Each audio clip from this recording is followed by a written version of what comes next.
If you're looking for a credit card that won't deny you because of bad credit or no credit, well, this video is for you. So stay tuned and I'll walk you through it. This is Mo Money.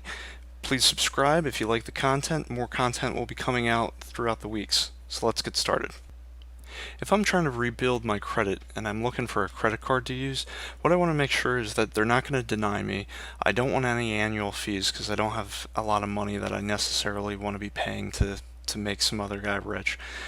And if I can, I'll try to get cash back. But as you're trying to rebuild your credit, that's a bit harder to do. Starting with Bankrate and NerdWallet, these are my two go-to places to look at credit cards and other rates and bank accounts.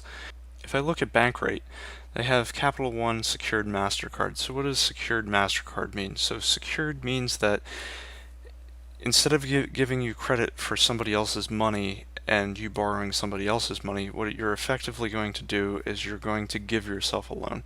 So you're going to put a certain amount on deposit, so that might be $49.99 or $200 depending on where you sit with your credit for this card specifically.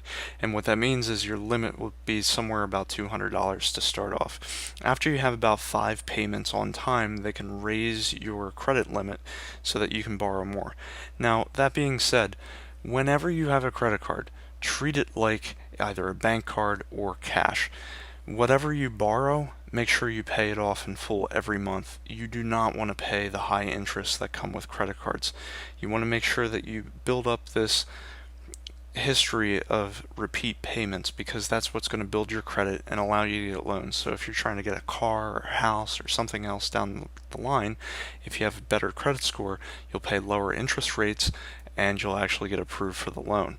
Now, the good thing about a deposit rather than an annual fee is if you make all your payments on time for those 5 or so months, it might be a year, it depends on the card, you get that money back.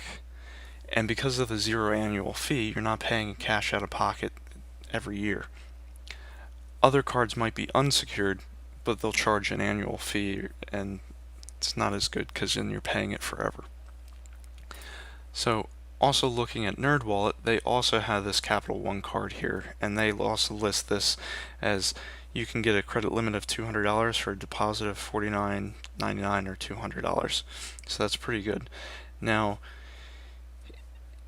if you have severely damaged credit, so below this 350 score, and if you have recent bankruptcy, you might not qualify, and you need to make sure you have a checking or savings account. You can get access to higher line of credit after making the first 5 monthly payments on time with no additional deposits needed. It's no annual fee, and it's great that it builds your credit.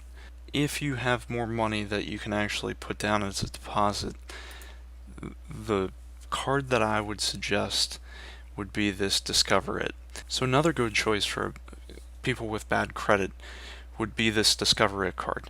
The beauty of this is it also has an annual fee of $0, but it gives you up to 2% cash back on your spending at restaurants and gas stations, and it gives you 1% on everything else. So effectively, you get a 1 or 2% discount on everything you buy every day anyway. So the negative to this is that unlike the previous card that it had a $200 or less deposit, this depending on what you're given for your credit line, you'll be giving a refundable security deposit of anywhere from $200 to $2,500 after being approved. Then after about 8 months of on-time payments, you can get back your deposit, and they could also start to increase your line of credit. So this would be very good if you're responsible and able to give a higher deposit. Anytime you miss a payment, it will start affecting your credit score, especially if it's 30, 60, or 90 days late. So treat any credit card as if it was cash. Don't buy something if you cannot pay it back. Alright, well, I hope you enjoyed. Like I said, please subscribe. There's going to be more content like this trying to help you guys out. If you have a comment of a video or a suggestion of a video to come up, let me know. I'll research it for you and I'll get back to you. Thanks. Have a great day.